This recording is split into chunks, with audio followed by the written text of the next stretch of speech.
सभी का स्वागत है। हरे कृष्णा।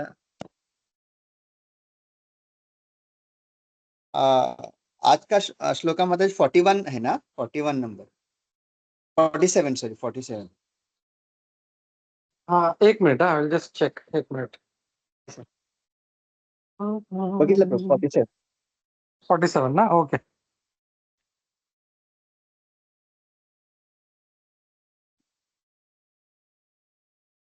या करेक्ट, 47.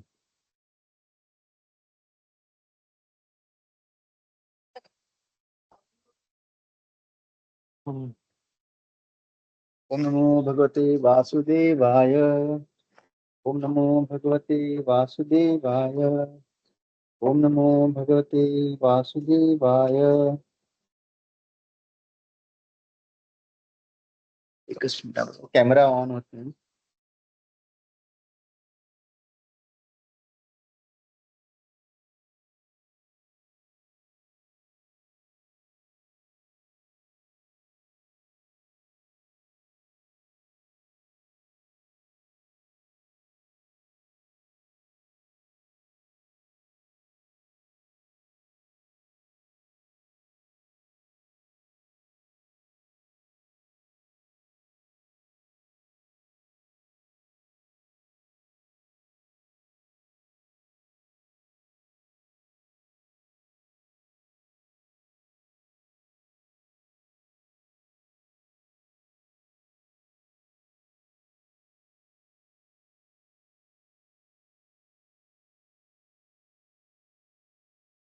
हरे कृष्णा.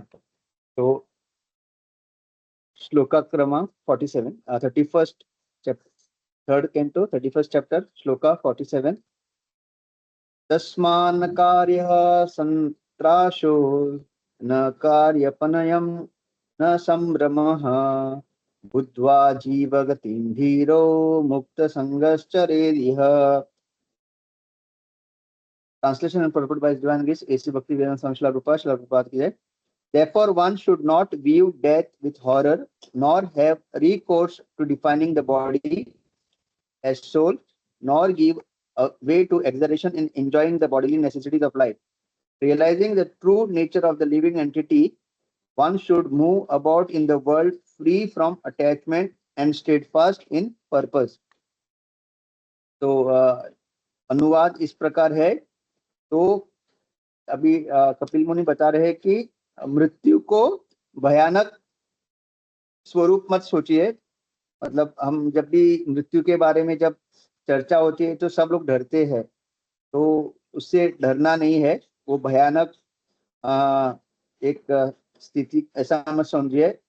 ना ही अपने शरीर को आत्मा अलग है, शरीर अलग है, तो अपने शरीर को आत्मा मत समझिए. और ना ही इंद्रिय भोग में, मतलब अनकंट्रोल्ड एग्जैगरेशन इन, तो जितना भी इस शरीर को भोग करने का जो इच्छा है उसको हमें बढ़ावा नहीं देना है.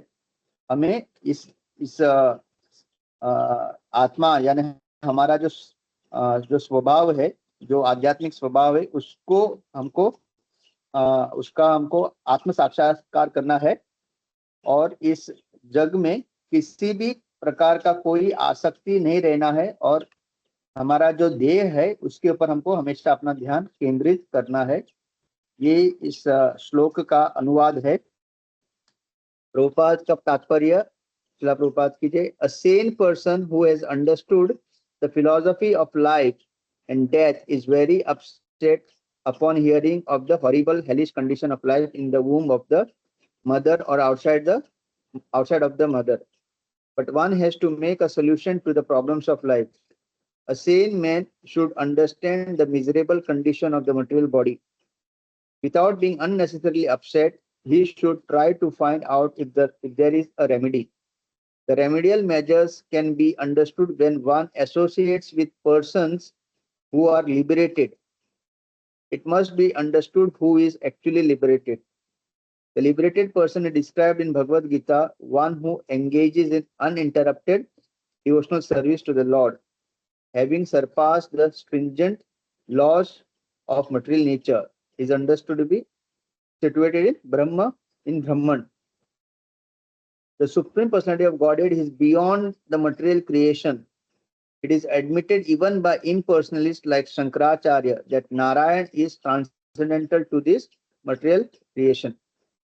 As such, when one actually engages in the service of the Lord in various forms, either Narayan or Radha Krishna or Sita Ram, he is understood to be on the platform of liberation.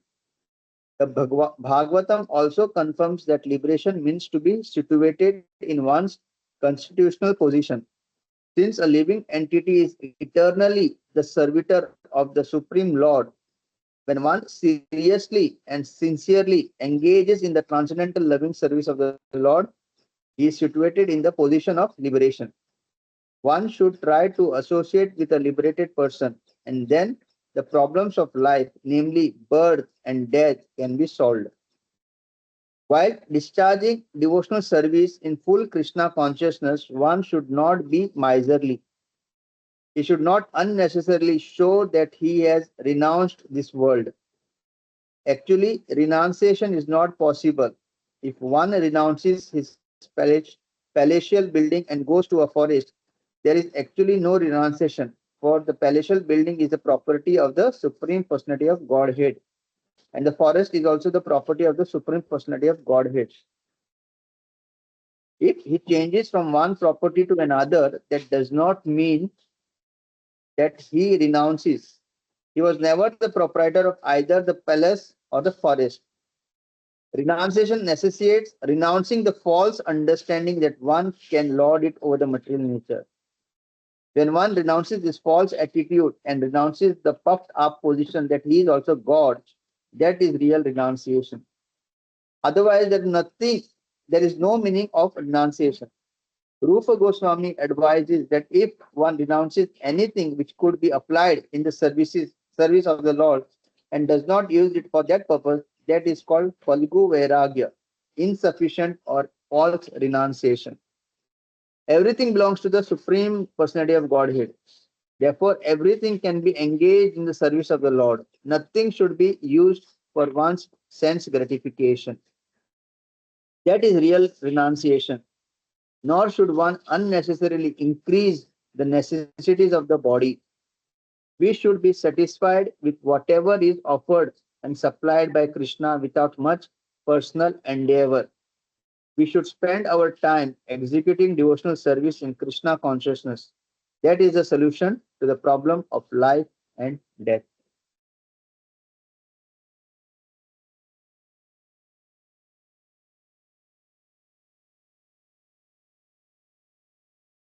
Hare Krishna.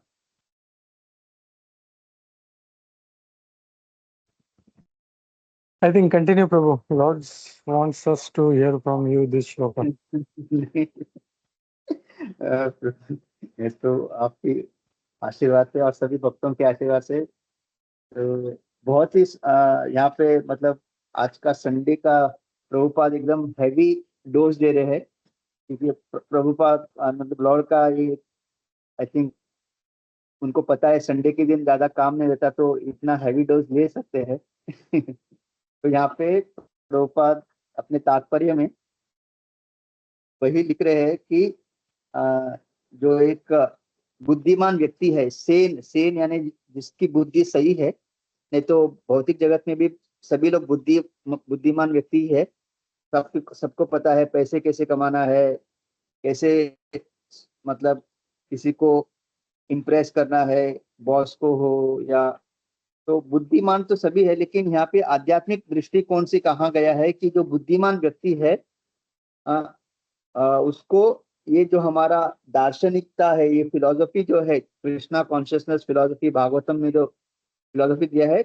उसको अच्छी तरह से समझना है और एक जीवन और मृत्यु के बारे में सोच के हमको दुखी नहीं होना है, क्योंकि हम जानते हैं कि जो व्यक्ति पाप कर्म करता है उसका आगे नरक में कैसे यातनाएं होती है, और जो पुण्य कर्म भी करता है वो इस भौतिक जगत में जब आता है, क्योंकि भौतिक जगत है दुखालय में शाश्वतम है, भले ही उसके पुण्य कर्म है, ऐश्वर्य रहेगा, सब कुछ रहेगा, लेकिन वो होते हुए भी ये जो तीन ताप है, आदि भौतिक, आदि दैविक, आध्यात्मिक, और ये जो शरीर हमको जो यातनाएं देता है, हाँ, उससे कोई बच नहीं सकता। वो केवल इतना है कि क्योंकि उसके पास पुण्य के कारण ऐश्वर्य है, वो जब जब उसको कष्ट आएंगे उसको निवारण या समाधान के लिए उसके पास फैसिलिटी रहेगा। जैसे कि अगर गरीब व्यक्ति को कुछ बड़ी बीमारी होती है तो बेचारे के पास ऑप्शन नहीं है, उसको एक गवर्नमेंट अस्पताल में ही जाना पड़ेगा, जहाँ पे कॉमन रूम में कोई एक डॉक्टर आके देखेगा। लेकिन अगर वही एक धनी व्यक्ति है, उसको अगर कोई बड़ी बीमारी होती है तो क्योंकि पैसा है, धन है, वो बड़ा कोई अच्छे, आजकल हॉस्पिटल भी 5 स्टार जैसे ही हो गए हैं क्योंकि इतना पैसा वो लूटते हैं, तो एसी रूम में बैठ के उसके लिए एक स्पेशल डॉक्टर। लेकिन जो उसको कष्ट होगा वो तो भुगतना ही पड़ेगा, जब डॉक्टर आके इंजेक्शन देगा या ऑपरेशन करेगा, या जब उसको को सरिया लगाया जाएगा या आईसीयू में रखा जाएगा। तो एक बुद्धिमान व्यक्ति को ये दोनों चीजों से जो है विचलित नहीं होना है, क्योंकि भौतिक जगत में आए हैं, ये शरीर मिला है, दुख तो आएंगे ही।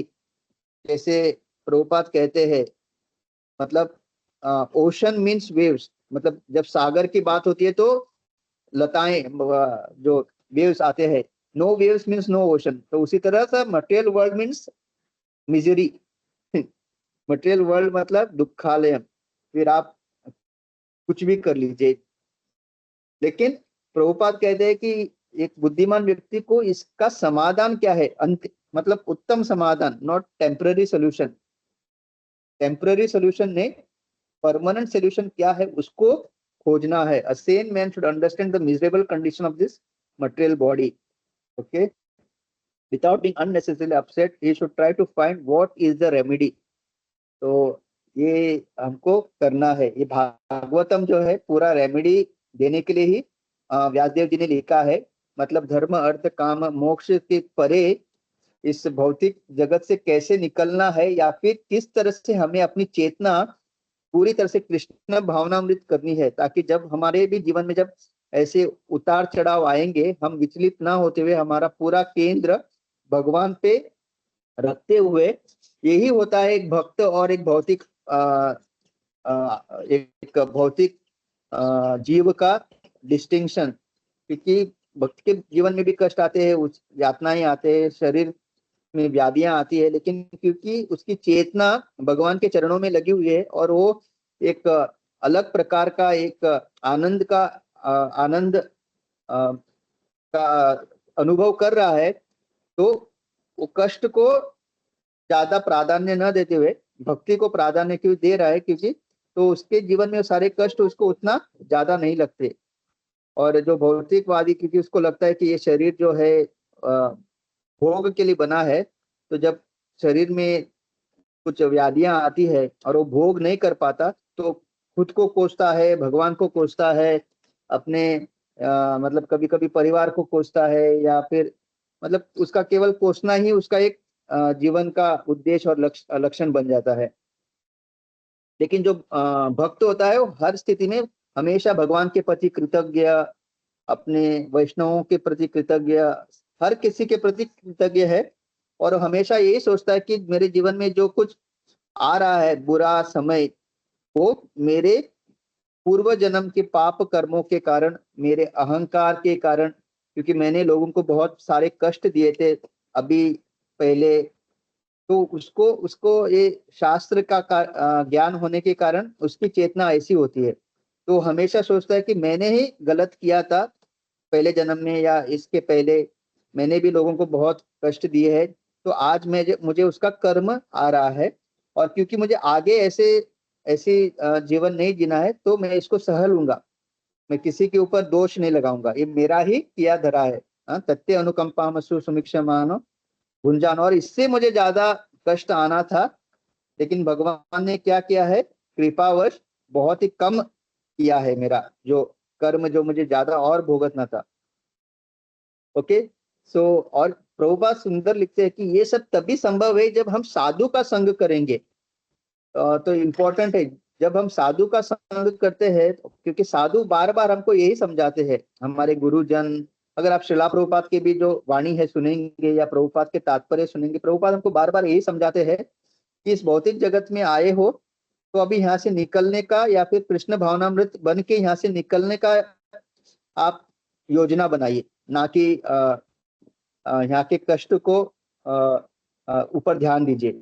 और साधु लोग यही बात करते हैं, इवन अगर आप किसी भी वरिष्ठ आपके जो भी शिक्षा गुरु है या दीक्षा गुरु है या हमारे आचार्यों का आप कुछ भी पढ़ेंगे, तो वो हमको यही समझाते हैं कि इस भौतिक जगत के ऊपर ज्यादा ध्यान मत दीजिए। यहाँ के यहाँ का स्वभाव ही है कष्ट होना। आप ध्यान किस पे दीजिए? एक उत्तम भक्त बनने का या उत्तम सेवा करने का भगवान की और वैष्णवों की। बाकी सब चीजें होती रहेंगी। तो साधु संघ में ये हमको बार बार सुन सुन के क्या होता है, हमारी चेतना जो है हमको क्लैरिटी मिलती है इस भौतिक जगत की। इसकी वजह से अब भक्त लोग कभी भी मृत्यु के बारे में जब चर्चा होती है, वो कभी डरते नहीं या कभी उसको टालते नहीं। अरे इसके बारे में हम लोग कभी और बात करते हैं। मृत्यु का भी वो जो जब भी चर्चा होती है उसको भी एकदम गंभीरता से वो सुनते हैं, क्योंकि उनको पता है कि ये ऐसी चीज है, अगर आप सुनोगे नहीं तो ऐसा नहीं कि आपको आपको मृत्यु नहीं आएगी। कभी कभी उनको लगता है मृत्यु मतलब नेगेटिव, एक्चुअली नेगेटिव है ही नहीं। ये अंततः सबसे क्या बोलते हैं रियलिटी, सबसे बिगेस्ट रियलिटी इज ये जो मृत्यु है। ओके, तो और यहाँ पे वही भगवत गीता का प्रभुपाद लिखते हैं कि कौन है, मतलब इस लक्षण क्या है जो इसको इसकी चेतना जो आध्यात्मिक जो बुद्धिमान व्यक्ति उसका चेतना क्या है? ब्रह्मभूत प्रसन्न आत्मा। क्योंकि उसका पूरा मन भगवान के चरणों में लगा है, वो हमेशा प्रसन्न रहता है। ब्रह्म भूत प्रसन्न आत्मा, ना शोचती न कांक्षती। ओके, तो वो ना हैंकर करता है ना लेमेंट करता है। हैंकर यानी वो ऐसा नहीं सोचता कि मुझे ये चाहिए, मुझे ये चाहिए, वो चाहिए मैं। और लेमेंट यानी मेरे पास अगर ये होता तो कितना अच्छा होता, मेरे पास भी ऐसी गाड़ी होती तो अच्छा होता, मैं भी अमेरिका में होता तो अच्छा होता, मेरे भी माता पिता अंबानी जैसे होते तो अच्छा होता। तो इसको बोलते हैं लेमेंटिंग। और हैंकरिंग, हैंकरिंग एंड लेमेंटिंग, वही जो जो नहीं है उसके लिए इच्छा करना, और जो था वो चला गया तो उसके बारे में शोक करना। तो जो ब्रह्मभूत प्रसन्न आत्मा जो होता है वो हमेशा प्रेजेंट में, एक्चुअली मेन थिंग हम लोग either we live in past और वी थिंक अबाउट फ्यूचर। इसके वजह से हम हमेशा एंग्जाइटी में रहता है। और जो व्यक्ति हमेशा प्रेजेंट में जीता है ना, वो हमेशा जीवन को अच्छी तरह से जी लेता है, क्योंकि उसको पूरा भगवान के ऊपर विश्वास है कि कल जो भी होगा अच्छा होगा। तो आज जो मुझे भगवान ने दिया है, आज उसको मैं किस तरह से अच्छी भगवान की सेवा में या वैष्णव की सेवा में लगाऊं, उसके ऊपर उसका हमेशा ध्यान रहता है। हम लोग क्या करते हैं, कल का दिन कैसे गया, अरे कल का दिन ऐसा हुआ, अभी अरे कल क्या होने वाला है, इसी में। और आज जो ये संडे मिला है, इस संडे का क्या करना है उसके बारे में नहीं। अभी मंडे, कल हम सोचेंगे अरे मैंने संडे तो पूरा गवा दिया, जल्दी उठता तो सुबह सुबह माला होती, फिर मैं मंदिर जा सकता था, फिर मैं ये कर सकता था, वो कर सकता था। ये कब सोचेंगे? हम कल सोचेंगे। लेकिन आज क्या सोचेंगे? आज हम कल का सोचेंगे, कल शनिवार तारे, कल मुझे ये करना चाहिए था, कल वो करना चाहिए था। तो ये सबसे बड़ा प्रॉब्लम है। तो आज से हमको क्या करना है? अभी ओके, आज संडे है, अभी भागवतम चल रहा है, चलो मैं भागवतम को अच्छी तरह से सुनता हूँ। भागवतम होने के बाद में आज ये सेवा करता हूँ। जस्ट बी इन प्रेजेंट, क्योंकि प्रेजेंट और भगवान का चिंतन करते रहो प्रेजेंट में। कल का फिर कल देखेंगे, पता भी है कि हमको कल हमको मिलेगा कि नहीं। अरे तो लेट अस मेक टुडे, ये जो अभी का जो क्षण है, this moment, let us B Krishna conscious. Okay, तो फिर ऐसे व्यक्ति कभी एंग्जाइटी में नहीं रहते। The Supreme Personality of Godhead is beyond this material creation. It is admitted even by personalities like Shankaracharya that Narayana is transcendental to the material creation. Narayana para sarve. Okay, as such, when one actually engages in the service of the Lord in various, either Narayan or Radha Krishna or Sita Ram, he is understood to be on the platform of liberation.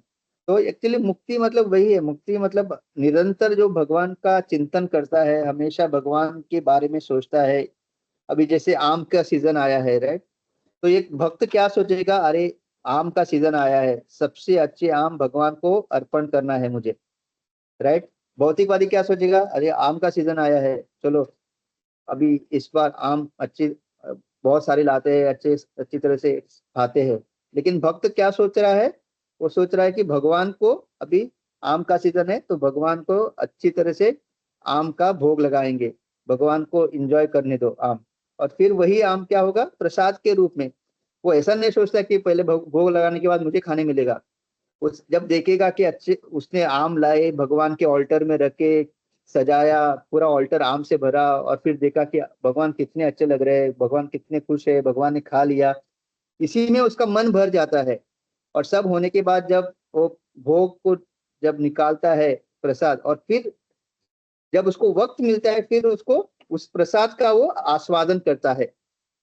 ऐसे नहीं कि वो starting से सोच रहा है कि एक फॉर्मेलिटी के लिए खाने से पहले भोग लगाना है, तो इसके लिए नहीं। एक भक्त जो रहता है उसका पूरा आनंद रहता है कि मैंने आज इस बार जो जितने भी आम लाए घर में अच्छे अच्छे मीठा मीठे, वो मैंने सारे भगवान को भोग लगाए। तो ये उसकी चेतना होती है। तो यही है एक्चुअली लिबरेशन या मुक्ति। तो मुक्ति मतलब जो भगवान के लिए हम कार्य करते हैं, दैट इज एक्चुअली मुक्ति। तो हर जो भक्त है, he can be liberated by just serving Krishna 24/7। तो और यही मतलब जो हमने बहुत बार इसके ऊपर चर्चा किया था, मुक्ति हित्वान्यता स्वरूपेण अवस्थिति, जो भागवतम में बताया गया है। मतलब क्या है, अपने स्वरूप में स्थित होके जो हम सेवा करते हैं वही मुक्ति है। तो जब हर कोई व्यक्ति, हर कोई भक्त, उनको पता है उनका स्वरूप क्या है, कृष्ण का दास है, वैष्णव के दास है।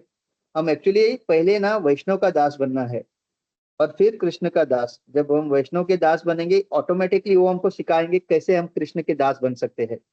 डायरेक्टली कृष्ण का दास बनने जाएंगे तो क्या होगा, वो प्रॉपरली हम उसको नहीं कर पाएंगे। ओके, तो पहले हमको वैष्णव का दास बनना है। तो इससे भक्त बनने से पहले भी हमको भगवान से इच्छा करना है कि हमको भगवान दास बनाइए, वैष्णव का आप दास बनाइए। भक्त काफी टाइम कहते हैं ना हमको अच्छा भक्त बनना है, अच्छा भक्त बनना है। इससे अच्छा क्या कीजिए, भगवान से प्रार्थना कीजिए हमें अच्छा दास बनाइए, वैष्णव का अच्छा दास बनाइए। तो जब हम वैष्णव का अच्छी तरह से दास बन के सेवा करेंगे, ऑटोमेटिकली वो हमको कृष्ण का भक्त कैसे बनना है वो सिखाएंगे। ओके। तो और प्रभुपाद लिखते हैं कि अलग अलग जो भगवान के रूप है, नारायण का रूप है, राधा कृष्ण का रूप है, सीता राम लक्ष्मण, लक्ष्मी नारायण।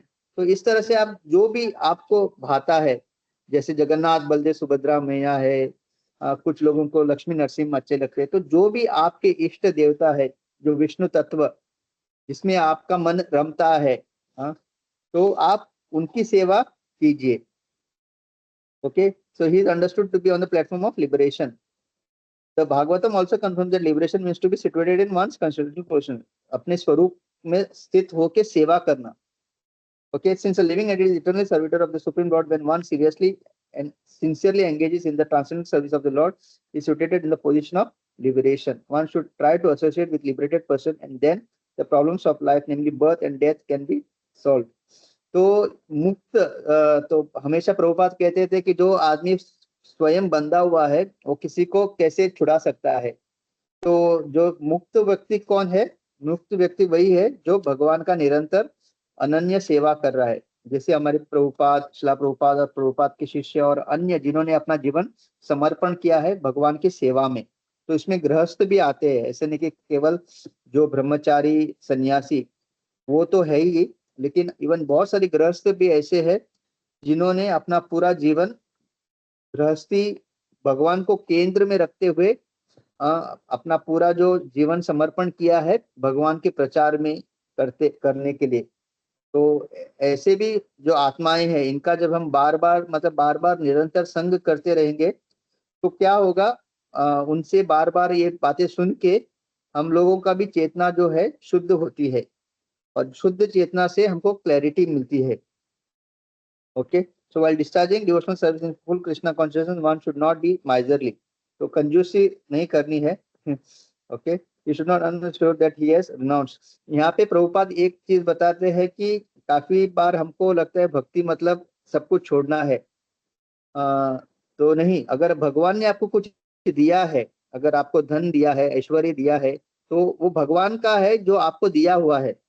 तो उसको आप किस तरह से भगवान की सेवा में लगा सकते हैं। क्योंकि देखिए बहुत बार ना जो नए नए भक्ति में आते हैं ना, वो लोग ये देख के भी प्रभावित होते हैं कि अरे इसके पास इतना धन है, इतना ऐश्वर्य है, फिर भी ये देखो कितनी अच्छी तरह से सेवा कर रहा है, कितनी अच्छी तरह सेवा कर रही है। तो ये भी प्रभावित प्रभावित होते हैं लोग। तो वी कैन यूज दैट, अपना पोजीशन, अपना धन, अपना जो भी सोसाइटी में एक है, उसको भी हम भगवान के सेवा में नम्र होके जब हम सेवा करते हैं, तो लोग वो देख के भी प्रभावित होते हैं। जैसे कि मफतलाल, आप जानते हैं ना, ऋषिकेश मफतलाल, जो मुंबई चौपाटी के एक बहुत बड़े धनी व्यक्ति है। उनका जो परम पूज्य राधानाथ स्वामी महाराज के शिष्य है, कृष्णानंद प्रभु उनका नाम है। तो अगर आप उनको देखेंगे तो किसी को नहीं लगेगा कि ये इतने बड़े व्यक्तिमत्व है, इतना बड़ा इनका कारोबार है, इतने धनी व्यक्ति है। और जब कोई बताता है कि अरे ये वही है ऋषिकेश मुफतलाल, मुफतलाल इंडस्ट्रीज के चेयरमैन, तो अच्छा, तो जो भी भक्त, अरे हाँ ये भी मतलब भक्ति करते हैं, ये भी मतलब धोती कुर्ता पहन के टेम्पल में सेवा करते हैं, अन्य भक्तों के तरह बीच में बैठ के कथा सुनते हैं। तब क्या होता है, जो नए नए जो आए हैं, जो देखने आए थे कि ये कृष्णा कॉन्शियसनेस है क्या, ये इतना ये लोग हरे कृष्णा नाचते हैं, गाते हैं, करते क्या है, तो वो उनको क्या होता है, इनिशियली ये एक मोटिवेशन मिल जाता है कि अगर ऐसा धनी व्यक्ति, इतना बड़ा कंपनी का चेयरमैन, वो भी इस तरह से नम्र सेवा करता है, भक्तों के बीच में बैठ के कथा सुनता है, तो कुछ तो जरूर इसमें है। राइट, उसके पास ऐसा नहीं कि अभी जिसके पास कुछ नहीं वो क्यों आता है मंदिर में कि भगवान मेरा भला कर दो, कुछ भी नहीं हो रहा है, जॉब नहीं मिल रही है, कुछ भी नहीं मिल रहा है। हाँ, तो एक गरीब व्यक्ति जब आता है, उसका पूरा उद्देश्य होता है कि भगवान दो दो दो दो, और यहाँ पे तो ऐसा व्यक्ति है जिसके पास सब कुछ है। ऐसा मतलब वो चाहे तो मंदिर, अपने ही पैसे से मंदिर बना सकता है, ऐसे ही भक्तों को रख के। तो ऐसा व्यक्ति भी अगर आके यहाँ पे एकदम पूरी गंभीरता से भक्ति कर रहा है, निम्न सेवा कर रहा है, और भक्तों के साथ आदान प्रदान एकदम नम्रता से, राइट, विदाउट एनी अहंकार कि मैं पता है मैं कौन हूँ, तो ऐसा जब व्यक्ति को देखेंगे तो नए नए जो आए हैं ये देखने के लिए एक्चुअली है क्या कृष्णा भावना, वो भी सोचेंगे नहीं नहीं मुझे भी यही करना है, कुछ तो बात है यहाँ पे। राइट, तो इस तरह से हमारा जो ऐश्वर्य है, अगर आपको भगवान ने दिया हुआ है अच्छा पैसा, अच्छा धन, अच्छा ऐश्वर्य, क्योंकि आप लोग सही में पुण्यात्मा हो, महात्मा हो, इसकी वजह से आपको मतलब अच्छा, हम लोग जितने भी भारतवर्ष में हमने जन्म लिया है, कहीं तो कुछ तो अच्छा कार्य किया होगा, क्योंकि हम भारतवर्ष में जन्म लिया है। भारतवर्ष सही में अ, जन्म लेना ही एक बहुत बड़ा पुण्य का संकेत है। राइट, नहीं तो बाकी सब पाश्चात्य मलेच्छ देश कहा जाता है वहां पे। राइट, तो एक बार प्रभु जी कह रहे थे कि हम लोग क्लेanलीनेस का वगैरह किससे ज्ञान लेना चाहिए, हमारे शास्त्रों से। मतलब बुरा मत माने, वो ऐसा बोल रहे थे कि पाश्चात्य देश में जब वो लोग वॉशरूम जाते हैं, ओके, वॉशरूम जाने के बाद जब वो मल मूत्र त्यागते हैं, तो किसका इस्तेमाल करते हैं, टिश्यू पेपर का। तो बोलते, वो बोल रहे थे प्रभु, तो हम लोग ऐसे लोगों से क्लेanलीनेस के सीखेंगे क्या, मतलब जिनको पानी का भी, मतलब पानी यूज करना है वो भी जिनको पता नहीं। राइट, ऐसे लोगों से क्या हम सीखेंगे व्हाट इज क्लेanलीनेस। तो हमारे भारत देश की जो संस्कृति है सबसे मतलब उत्तम, हर चीज में उत्तम, चाहे वो धर्म को सीखना हो, शौच शौच मतलब how to learn cleanliness, how to learn even हमारा जो वैदिक वेशभूषा, एक्चुअली वो इंडियन नहीं है, वैदिक है, ये धोती कुर्ता, ये सारा जो वेशभूषा भी जो है, इट इज मोस्ट क्या बोलते हैं, भारत भारत का जो हर चीज में जो है, हमारी जो भारत की जो सभ्यता है, इन एवरीथिंग, जो कहीं पे हमको और जाने की जरूरत नहीं है। यू कैन लर्न फ्रॉम हमारे कल्चर, हमारा जो भारत की संस्कृति से हम सीख सकते हैं। तो भारत देश मतलब यहाँ पे हम जो जन्म लिए, ये एक बहुत बड़ा पुण्य हमारे लिए पुण्य कर्म है। तो तो प्रभुपाद वही लिखते हैं कि हमको जो भगवान ने दिया हुआ है, जो भी इवन नॉलेज, इवन ज्ञान, काफी सारे बहुत ज्ञानी है जो प्रभुपाद की फिलोसफी पढ़ के जो समझा सकते हैं। तो ये सारा जो भगवान ने दिया हुआ है ऐश्वर्य, उसको किस तरह से भगवान की सेवा में लगाना है, ये सही में जो है रियल रिनाउंसिएशन, यही वैराग्य है। तो प्रभुपाद लिखते हैं कि अगर यहाँ पे सुंदर से कोई एक धनी व्यक्ति अपना पूरा ऐश्वर्य छोड़ के जंगल में जाके भक्ति करेगा, तो प्रभुपाद लिखते हैं कि वो जंगल भी भगवान का ही क्या, भगवान ही उसके मालिक है। ये जो तुम बड़े महल में रह रहे थे, ये भी भगवान का ही था जो तुमको दिया था, जो तुम भगवान की सेवा में लगा सकते थे। कोई अच्छे गुरु आए, कोई बड़ा वरिष्ठ भक्त आए, उनको आप जब आते हैं प्रचार के लिए, उनको आप अपने घर में रख सकते थे, उनकी सेवा कर सकते थे, राइट। भक्तों को घर में बुला के कीर्तन कर सकते थे। अपने वो सब छोड़ के जंगल में जाके अभी क्या कर रहे हो, अकेले भक्ति कर रहे हो, होगा क्या? आप वो छोड़ देंगे? कोई भी मतलब आज के तारीख में कोई भी जंगल में जाके भक्ति करेगा, इम्पॉसिबल है। तो इस तरह से जो भी भगवान ने आपको ऐश्वर्य दिया है, ऐसा मत सोचिए कि ये आपके भक्ति में आड़े आ रहा है। आपको उसको किस तरह से भगवान की भक्ति में आप इस्तेमाल कर सकते हैं, वैष्णव की सेवा में इस्तेमाल कर सकते हैं, इसके बारे में सोचिए।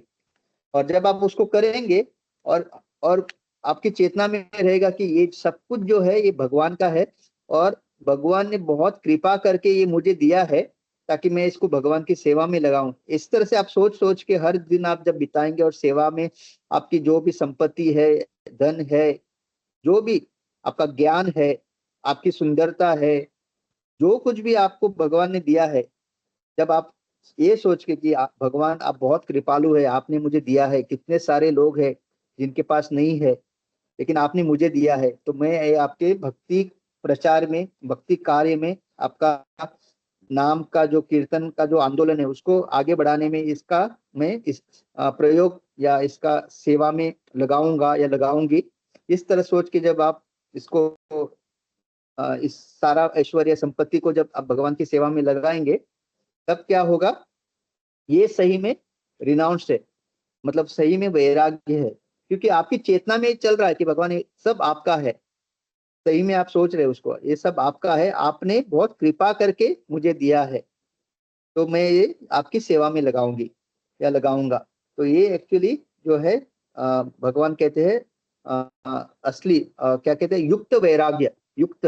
तो सही में अगर देखा जाए ना, तो हर चीज भगवान का ही है। ये शरीर भी जो है भगवान का है, राइट। एक ना एक दिन ये भी हमसे, जब हमारा अंत समय आएगा या काल अवधि समाप्त होगी शरीर में, हम आत्मा का रहने का जब काल अवधि समाप्त होगी, एक क्षण भी एक्स्ट्रा हम इसमें नहीं रह सकते।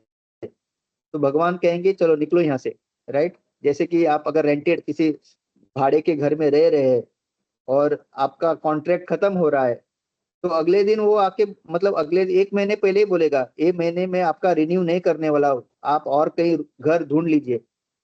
जब वो बोल देता है तो आप क्या करेंगे, इमीडिएटली, एक ही 30 दिन बाकी है, कहीं और घर ढूंढेंगे ना। तो उसी तरह से ये शरीर भी जो हमको किराए पे मिला है, जो काल अवधि है वो किराया है। तो जिस दिन वो काल अवधि खत्म हो जाएगी, हमको निकलना है। तो ये शरीर भगवान का है, भगवान ले लेंगे इसको।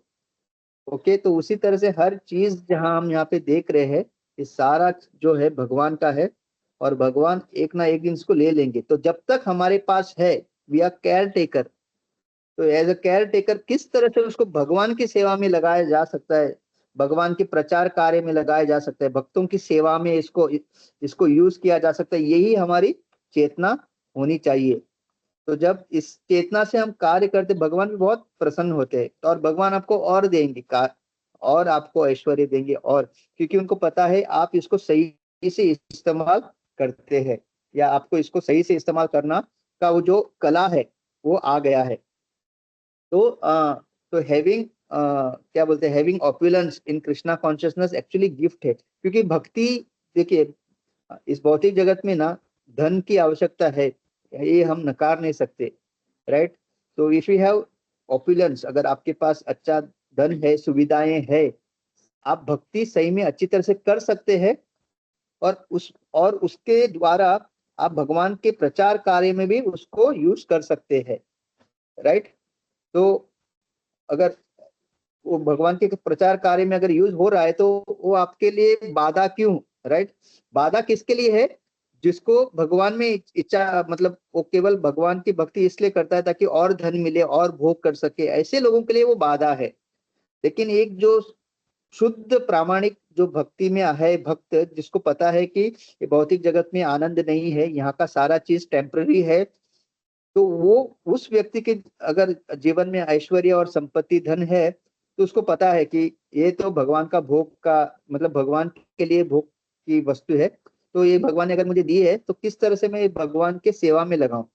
तो ऐसे व्यक्ति के लिए कभी भी ऐश्वर्य या संपत्ति या धन या जो बहुत अच्छा, वो बोलते हैं ना, जन्म ऐश्वर्य श्रुत श्रीबीर, ये ऐसे शुद्ध भक्त के लिए कभी बाधा नहीं आती। वो लोग और उसको भगवान की सेवा में यूज करते हैं। तो जैसे हमने कृष्णानंद प्रभु का, फिर अमरीश प्रभु, जो फोर्ड, हेनरी फोर्ड के जो ग्रैंडसन है। तो और क्या होता है जब हम किसी से बोलते हैं ना कि अरे इस्कॉन में हेनरी फोर्ड, उनके अमरीश प्रभु, तो लोग एकदम दे ऑल्सो लिसन, हाँ बाबा कुछ तो है, मतलब ये लोग कुछ तो एकदम सही चीज कर रहे हैं, नहीं तो इतना बड़ा धनी व्यक्ति जिसको किसी चीज का जरूरत नहीं, वो भी भक्ति में आ रहा है, वो भी अपना जो धन है भगवान का मंदिर बनाने में लगा रहा है, तो कुछ तो है, right? Then people get impressed, so we can use our क्या बोलते हैं opulence in making more people Krishna consciousness, क्योंकि किसी तरह से हमको आकर्षित करना है लोगों को भक्ति में आने के लिए, एन केन प्रकारेण मन कृष्ण निवेशया, राइट? जो साधारण व्यक्ति होता है उसको ऐसे चीजें पहले आकर्षण करती है, और फिर जब भक्ति में गंभीर होता है फिर उसको पता चलता है कि मेन चीज जो है मतलब भगवान की सेवा वगैरह करना। लेकिन इनिशियली जब तक हमारा we are in condition state, ऐसे चीजें हमको आकर्षित करते हैं। इसलिए देखते हैं ना, जब कोई बड़ा व्यक्ति मंदिर में जाता है तो सब लोग बोलते हैं अरे ये व्यक्ति मंदिर गया था, उसने प्रसाद चढ़ाया, फिर आरती की। हाँ, वो हम अट्रैक्ट होते हैं। नहीं तो हर दिन कितने शुद्ध भक्त मंदिर में जाते हैं, जप करते हैं, वो हमको उतना वी डोंट गेट इम्प्रेस्ड। लेकिन कोई फिल्म स्टार गया मंदिर में, कोई बड़ा नेता गया मंदिर में, वो सुर्खी बन जाती है। ये इस्कॉन टेम्पल आया, उसने चढ़ावा दिया, उसने गुणगान किया प्रभुपाद का, देन वी स्टार्ट लिसनिंग, कौन है ये प्रभुपाद, इसके बारे में आज ये प्राइम मिनिस्टर इतना गुणगान कर रहे थे। इस तरह से तो हमारा जो पोजीशन ऑपुलेंस है, we can use it in the service of the lord. और ऐसे ही खाली कहने के लिए हम सब छोड़ के हम बोलेंगे नहीं मैं क्या फॉरेस्ट में जाऊंगा, वन में जाऊंगा, भक्ति करूंगा, वो होने वाला है भी नहीं, और हम भी भक्ति से निकल जाएंगे। और प्रभुपाद वही आखिर में लिखते हैं, everything belongs to supreme lord Shri Krishna, therefore everything can be engaged in service of the lord, nothing should be used for one's sense gratification। हमारे इंद्रिय भोग के लिए हमें कुछ भी नहीं करना है। जैसे अभी आम का सीजन चल रहा है, जितने भी आम मेरे भगवान को भोग लगाइए, भगवान को अच्छी तरह से खिलाइए, और फिर उसको प्रसाद के ग्रहण में, प्रसाद के रूप में ग्रहण कीजिए। Okay, we should be satisfied with whatever is offered with supplied by Krishna without. और यहाँ पर प्रभुपाद एक अच्छा लिखते हैं कि हमको अपना जो शारीरिक जो बल है वो भगवान की सेवा में ज्यादा यूज करना है, ना कि इस भौतिक जगत में कुछ भौतिक कुछ पाने के लिए, नाम लाभ, पूजा लाभ, प्रतिष्ठा, या जो इवन धन जो हम कमाते हैं ना, तो उसका भी एक समय है, एक ऑफिस का टाइम होता है ना, 8 टू सुबह 9 से लेके शाम 5 बजे, तो उस समय में आप जितना भी आपका शारीरिक बल है, आपका ज्ञान है, लगाइए उस ऑफिस में या आपके बिजनेस में भगवान का चिंतन करते हुए। लेकिन एक टाइम वो टाइम हो गया, देन आप क्या कीजिए, अभी हो गया, ऐसा नहीं कि रात 12 बजे तक मतलब चल रहा है। जैसे इवन अगर आप देखेंगे प्रभुपाद के पिताजी, मतलब प्रभुपाद के, हम लोग प्रभुपाद का इतना चर्चा करते हैं, लेकिन प्रभुपाद को बनाया उनके पिताजी ने। बचपन से प्रभुपाद जब उनको देखते थे, प्रभुपाद का अगर आप लीलामृत पढ़ेंगे तो प्रभुपाद लिखते थे उनका मेन बिजनेस था भगवान की सेवा। बाकी उनका जो he was a cloth merchant, वो एक व्यापारी थे, वो उनका सेकेंडरी था। तो वो सुबह उठ के पहला नहा धो के सब करके भगवान की पूजा, और वो पूजा एक नहीं 2 घंटे चलती। उसके बाद वो 12 बजे प्रसाद लेके जाते, अपना दुकान खोलते और वापस, और वहां पे भी वो जब रेस्ट लेते वहां पे टेंटिंग करते, और फिर वो दुकान बंद करके आराम से आके घर पे वापस पूजा। तो प्रभुपाद ने सब बचपन से देखा था उनके पिताजी को। तो वो बचपन से ही उनके, नो डाउट प्रभुपाद तो एक मुक्त आत्मा ही है, बद्ध जीव नहीं है, नित्य सिद्ध है वो। लेकिन भगवान ने हमको मतलब उनके पिताजी के द्वारा दिखाया कि किस तरह से उनका पूरा वातावरण था, उनका जो घर का वातावरण था। वो प्रभुपाद बस यही देखते थे कि जब भी उनके पिताजी और जब भी साधुओं को घर लेके आना, उनकी सेवा करना, तो बचपन से ही प्रभुपाद ने यही देखा था। तो प्रभुपाद लिखते थे कि उनका जो वो क्लॉथ मर्चेंट वो सेकेंडरी था, मेन बिजनेस था उनका केवल भगवान की भक्ति। तो उस तरह से हमको भी प्रभुपाद यहाँ लगते, ज्यादा हमको मतलब जो हमको एक समय दिया गया आपका ऑफिस का टाइम या आपका बिजनेस का टाइम, उसमें आप जितना भी मेहनत करना है कीजिए।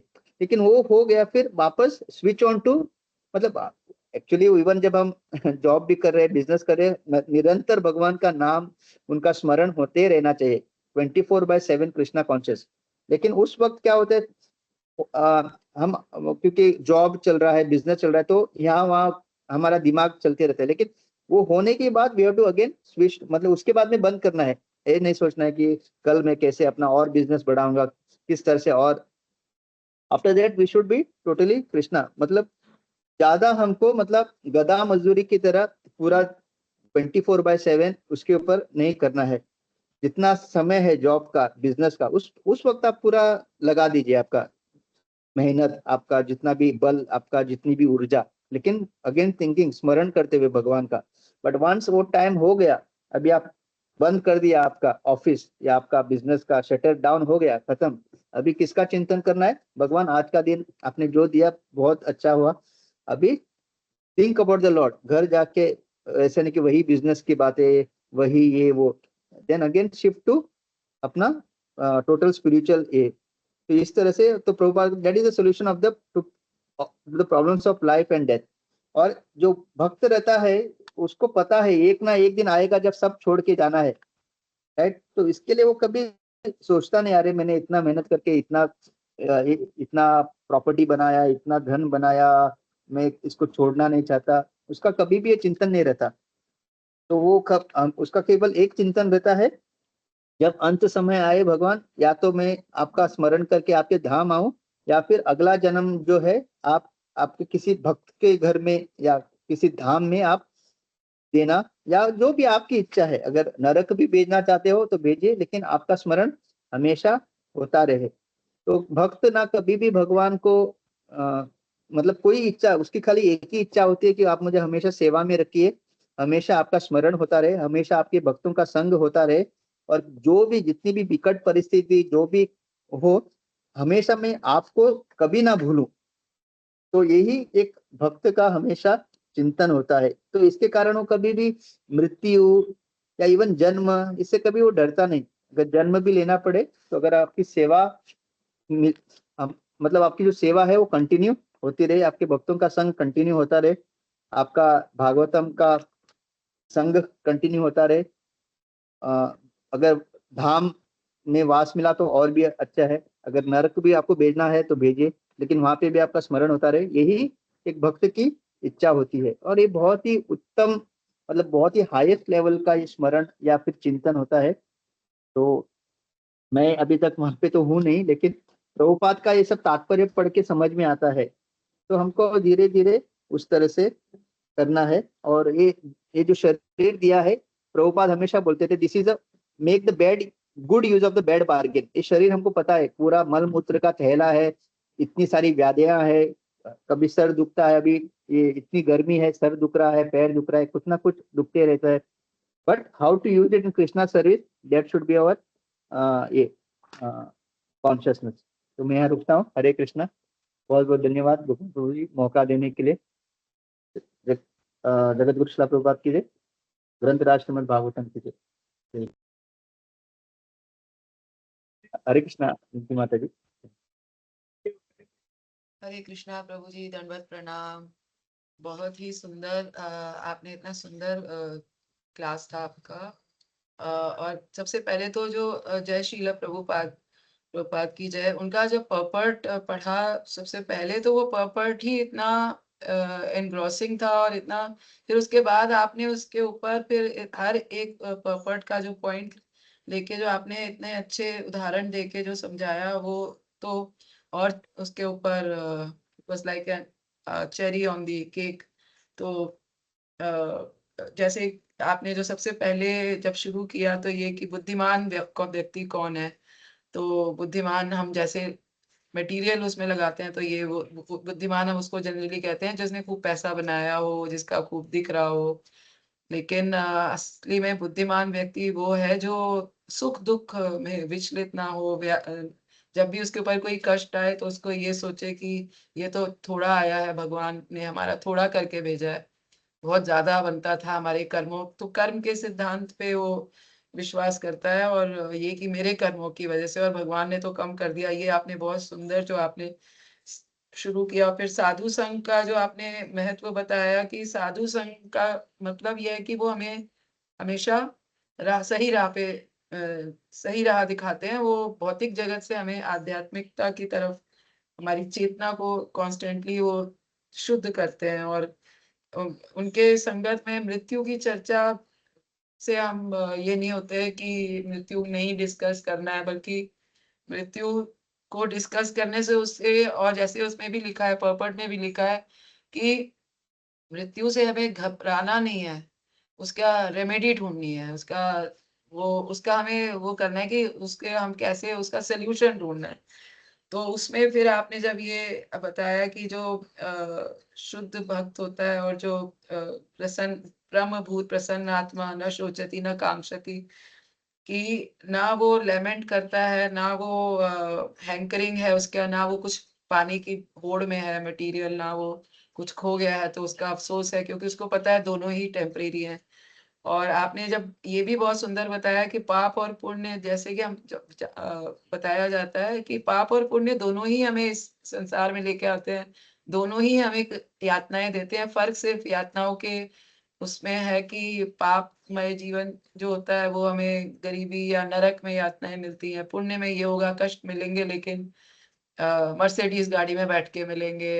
जैसे किसी ने एक बार बोला भी था कि जब रोना ही है तो साइकिल पे रोने से अच्छा है मर्सिडीज में रो। तो ऐसे भी किसी ने बोला था, लेकिन उस समय जो रो रहा होता है, जिसको अंदर से वो हो रही होती है, वो उस समय उसको मर्सिडीज नहीं दिखती है। वो कहना आसान है कि मर्सिडीज में रोना, और जिसको जब वेंटिलेटर पे होता है, तो जो वेंटिलेटर पे जो होता है इंसान, वो चाहे कितना भी 5 स्टार हॉस्पिटल में हो, उसको वो जो कष्ट हो रहा होता है, वो उसका वो 5 स्टार भी कम नहीं कर पाता है वो कष्ट। तो बस ये है कि हाँ, वो अच्छी हालत में वेंटिलेटर पे, अच्छे बेड पे है और वेंटिलेटर पे है। ये बहुत सुंदर आपने जो पॉइंट बताया। और फिर आपने जब वही सोल्यूशन पे जब आप लेके आए कि इसका सोल्यूशन ये कि हमें अपने को पहले हमें सीखना है, दास बनना सीखना है। हमें मालिक बनना बहुत अच्छा लगता है, किसी का मालिक बन जाए और बड़ा उसमें रहे अपने रौब, जिसको हम रौब दाब कहते हैं, वो उसमें। तो वो हमें छोड़ के दास बनने की अपनी सीखना है। तो यही है कि ISKCON is like a training centre for us, और वैष्णवों के संग में इट्स लाइक ट्रेनिंग, हमें ट्रेनिंग लेनी है कि हमें कैसे सेवा करनी है, नहीं तो हम वहां जाके भी वहां भी नहीं जा पाएंगे, इसीलिए कि हमें आता ही नहीं है, वहां पे हमारी एंट्री नहीं होगी गोलोक में। और भगवान के धाम में तो ऐसे लोगों की एंट्री नहीं होती है जो अपना उसमें ही रहते हैं। जिसमें थोड़ा भी होगा वहां जाके भी हम क्योंकि गड़बड़ी करेंगे।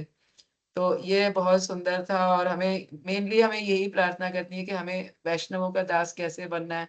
ये आपने एक सुंदर, फिर आपने एक लिबरेटेड सोल का बताया कि लिबरेटेड सोल ही दूसरे को वो कर सकता है, निकाल सकता है, मुक्त कर सकता है।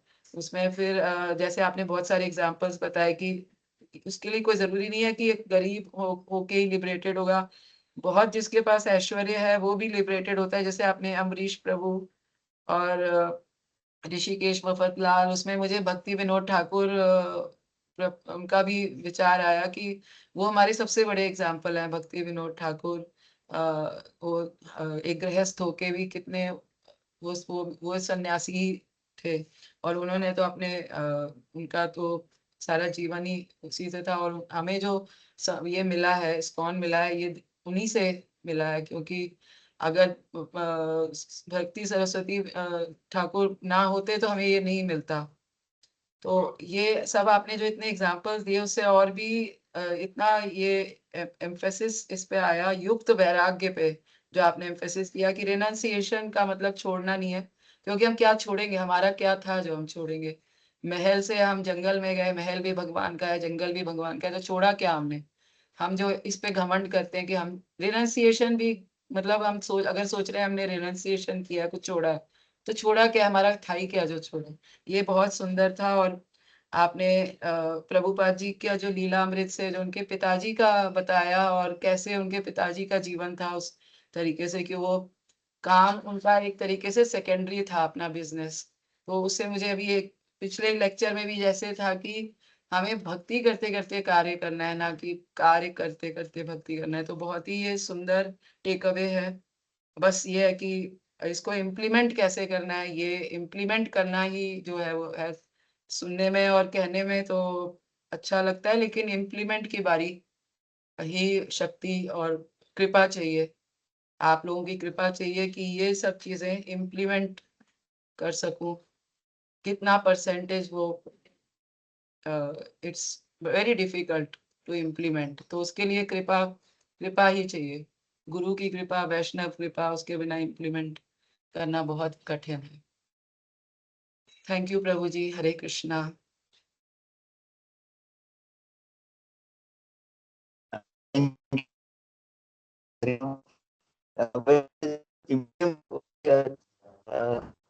साधु से प्रभुपाद साथ रह के एक दूसरे को देखते रहे, एक तरह से एक दूसरे भक्ति कर रहे हैं।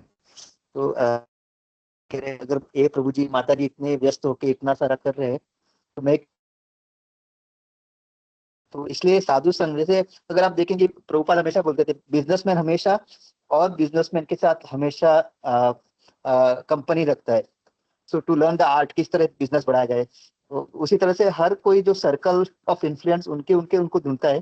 तो हम लोगों को भी देखना है कि कितने भक्तों के साथ हम रोज बातचीत करें या संग करें, और उनको देख के अरे ये माता जी इस तरह से करते, ये प्रभु जी इस तरह से करते, तो प्रेरणा मिल मिल के फिर लगता है कि मुझे भी करना है। तो ये इसलिए साधु संग बहुत इंपॉर्टेंट है। And not only one day, every single day जितना मिल सके इसका लाभ लेना चाहिए। फोन के ऊपर, इवन फोन के ऊपर बात करके, ऐसा नहीं कि फिजिकल नहीं हो रहा था, या फिर प्रभुपाद की किताबें साधु संघ, लेक्चर्स साधु संघ, तो ये सारा साधु संघ होता है। हरे कृष्णा।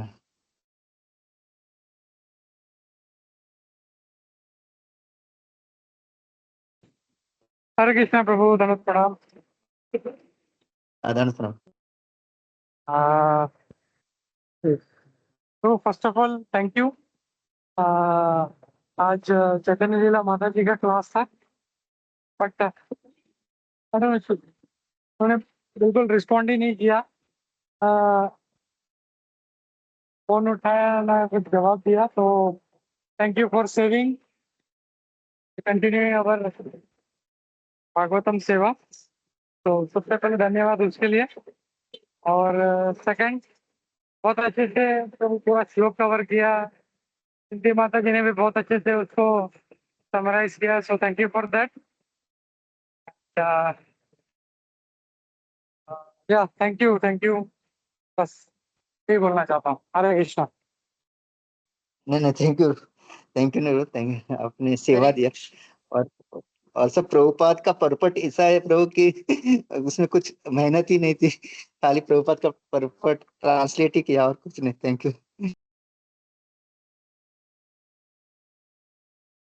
थैंक यू भगवान। थैंक यू प्रभु जी। हरे कृष्णा। सब आपकी कृपा है, सबकी कृपा है, सारे भक्तों की कृपा है। हरे कृष्णा। ठीक है, तो हम लोग रुकते हैं यहाँ पे। फिर से सूरज महाप्रभु जी का धन्यवाद और लेते हैं नरसिंह आरती। हरे कृष्णा। अंतरा श्रीमद भागवतम की जय, श्री प्रभुपाद की जय, इसका गोविंद की जय, कभी वैसे भक्त वृंद की जय। हरे कृष्णा। हरे कृष्णा। प्रभु जी माता जी सभी